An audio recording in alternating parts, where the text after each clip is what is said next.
Alexandra Macmillan joins me now. Alexandra, thank you so much for your time.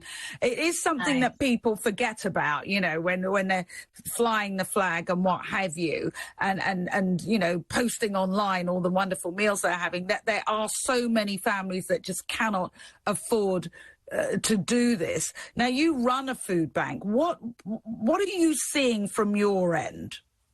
You know, demand is up at the moment. The funding is lessening. We've seen around a 15% increase since last winter just alone. You know, it's becoming a regular occurrence to hear people say, I can't cope or I don't know what to do. What we're seeing is really frightful. It's the same as hundreds of other food banks who are part of the independent food aid network. And the government have to act in terms of cash first support. This is what works. It's a long-term problem. People have been struggling with food poverty for more than a decade now. Now, there has been criticism of food banks saying, you know, people saying, oh, you can eat on £1 a day and what have you, and all of this sort of thing.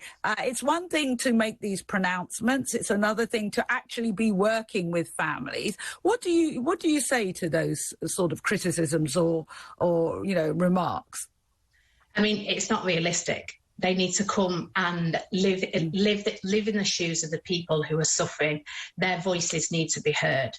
I have a good relationship with the people we support, and I often ask them, what do you need? And the words we consistently hear are, we need cash. Now, there is a view, whether you like it or not, there is a view of people who use food banks as being down and out, on the dole, can't get off their backsides and go out and do a good job's work. Can you give us, obviously without giving us names, some of the people who use the food bank, who people probably wouldn't even consider being in those sort of dire circumstances? Yes, of course. You know, the majority of the people we support, they are facing in-work poverty.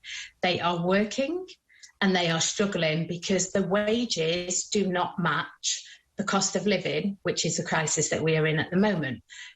People who have never struggled before and who earn a decent income are starting to struggle now because they just can't afford the cost of living crisis.